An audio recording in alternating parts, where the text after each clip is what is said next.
I'm not degrading her. Neither am I. Yes, you are. You feminist pig.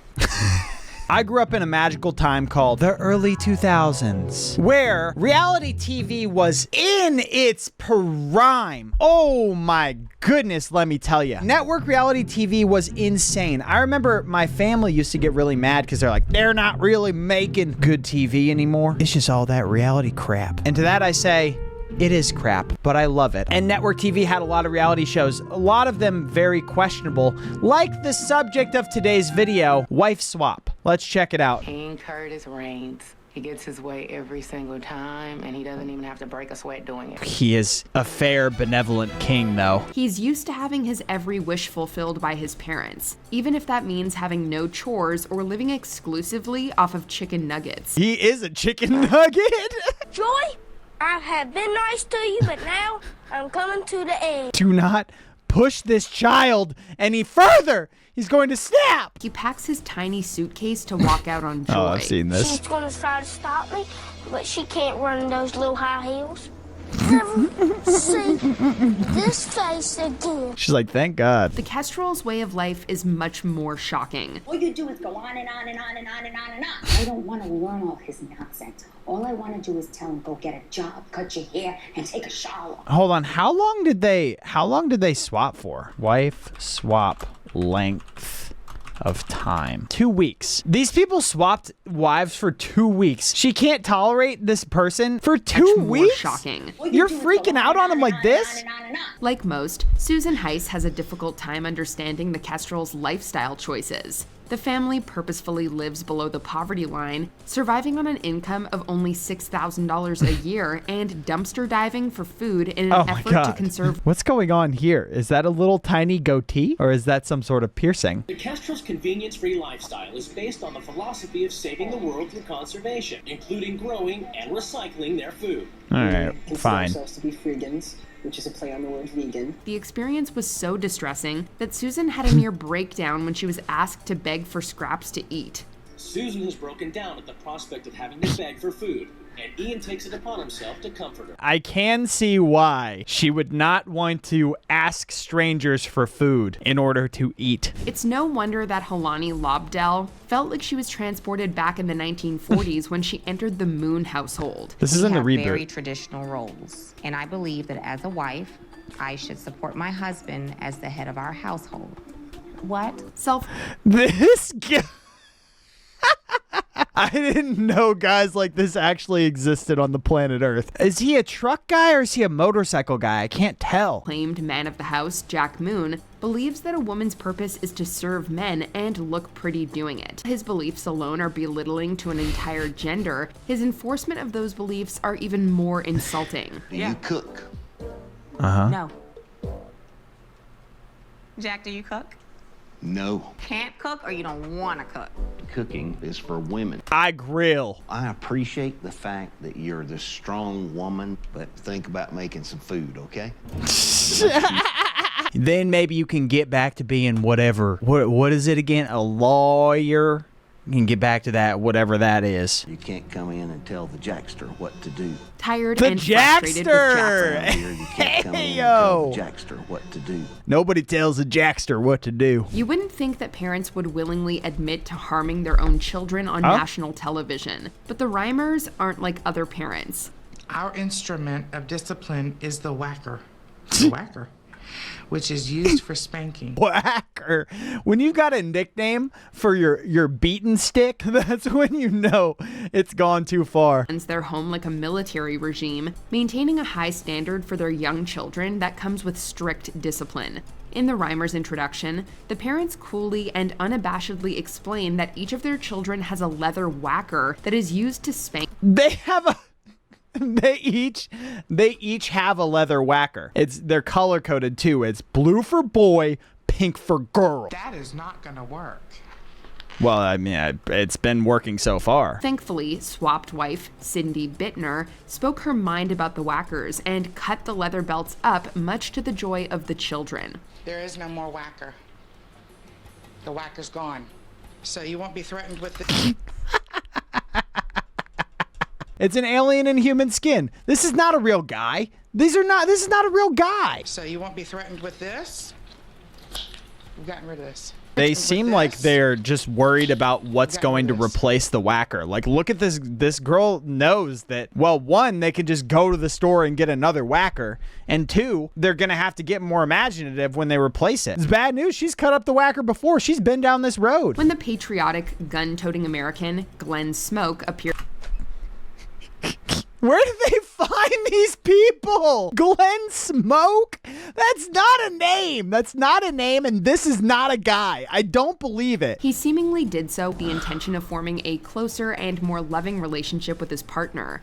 I hope it brings Letha and I closer. I really do. It'd be nice to go back the way we were and be able to sleep in the same bed again. But things seemed to take a turn when Amy Beaver arrived at his... Look, he's all head, no arms. Where does the head end and the body begin? Amy Beaver arrived at his home. Despite her advocacy for animal rights and pacifistic nature, Glenn makes a point to comment on her beauty, kiss her several times throughout the episode, and show her off like a trophy. You look nice.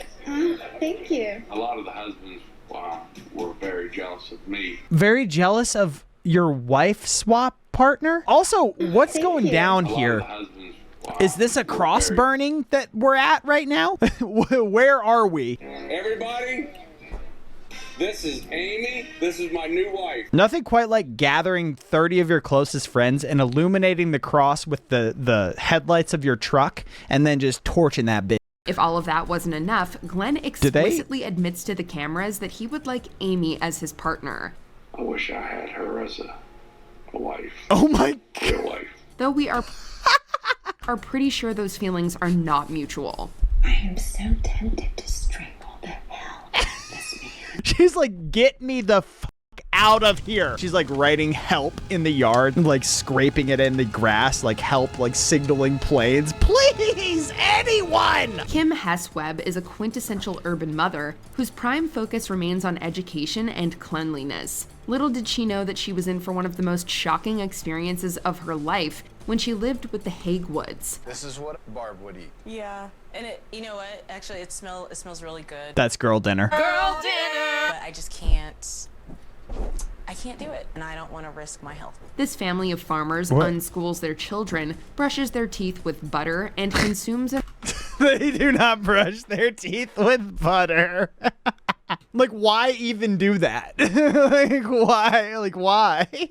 An all raw food diet. That means vegetables, eggs, and yes, even raw meat. Can you show me one instance where this is not good for them? I haven't done the research. I feel like this mess can't be good for anyone involved. I have, and you wouldn't know because you won't try. The entire family aggressively defends their choices as healthy, boasting miraculous benefits from their diet, such as hair regrowth. Hold the phone. Hair regrowth. Doesn't seem to be working. Let's face it, we've all been stuck at jobs we weren't the biggest fan of. Samantha Myers would have to agree.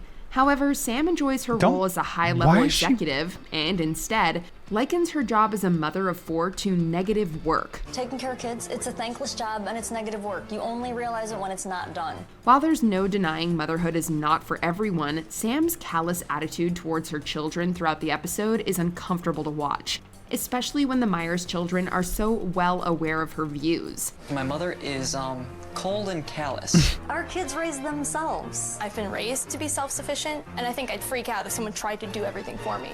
Let's get your jammies on. Drew's in college. He steps in as a parent for Tom. I'll keep him around as long as he's an asset here. Sam's daughter even reveals that she has questioned her mother on why she has had so many children. The response was awkward and distasteful at best. In an episode full of several emotional high points, the most shocking moment was the emotional vacancy between Sam and her children. I've gotten more involved in the children's activities and spending more time with them.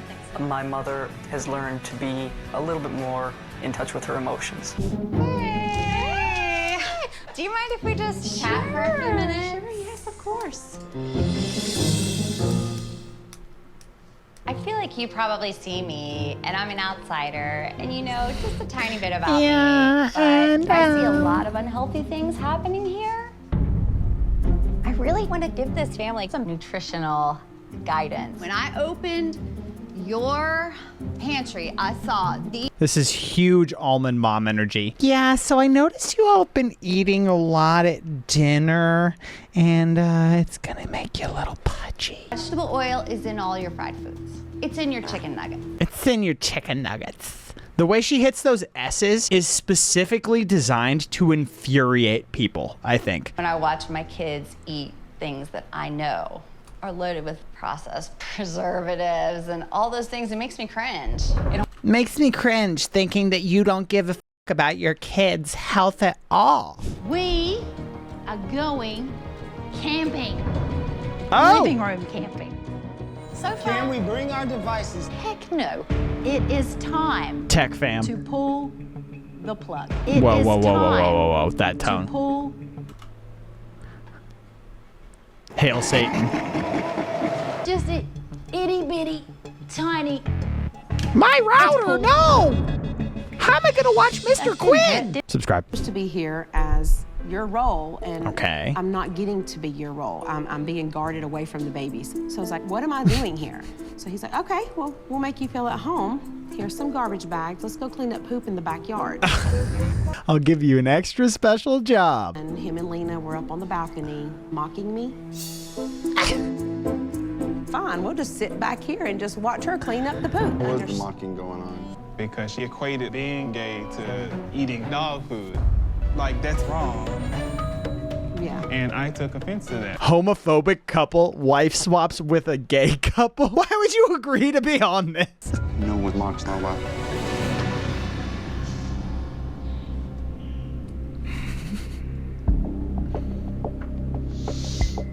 What's he doing? What's he getting? Yeah, this is gonna be very interesting. Dear God, Heavenly Father, I pray for strength right now. Take away these feelings. I want to reach across that table and smack him right in his face. Bill's dropped a bombshell. Vicky has to prepare a Wiggins feast for 20 family and friends. But it's not just the cooking that's got Vicky worried. Sometimes I feel uncomfortable when I'm around, some black people. I have a wall up because I think you have to prove yourself to me. You're saying you have a wall up for black people. It's not like because I'm racist or because I'm like... I just don't like black people. I'm not racist. If that makes me a racist, then I'm a racist. Person say they're not racist. Deep down in the back of their head, they're saying, "Why would you bring that up?" I'm nervous to have all these people come over here. Sure, I am. Not just because they're black. Can you drop the fence one day, just one day, and see where it takes? She's like really mulling it over. She's like, no, I don't think that I can. I don't think I can drop it. Niecy can't hold back any longer and has decided to confront Jeremy. I stayed up all night long thinking about this. And the lesson will be taught to you. Understand? Are you feeling me? Look at me when I'm talking to you. Take me to school. Do listen to me when I'm talking to you. Yeah, you need, I think you just ignorant, period, okay? But number one, next time you think before it come out your mouth again, you need to think about it before you gonna sit there and call another black person. This is my house. I don't care what you think. Plain and simple. So I ain't got the time or the inclinations to stand here and talk to you no more. This guy's just a racist. That bitch is at my house. She just as ignorant as he is. Vicky is facing the ultimate Wiggins test. 30 guests have arrived. She's like, oh my God, there's so many black people. Dinner is served. This music, like it's gonna be the most terrifying thing ever for her. Dun, dun. It's like the March of the Empire. That's a good thing. What have you learned since you've been here? I think it's harder work cleaning your house and taking care of kids and babysitting than it is to work. That's why I work. Niecy's friends took me in as if I was, like I've known them for years. She's like, oh, they're just people. Wow. She didn't see black or white. She just see people. I put that guard down and I had a good time. So I think I'm just gonna live, try to live the rest of my life like that. Oh my God.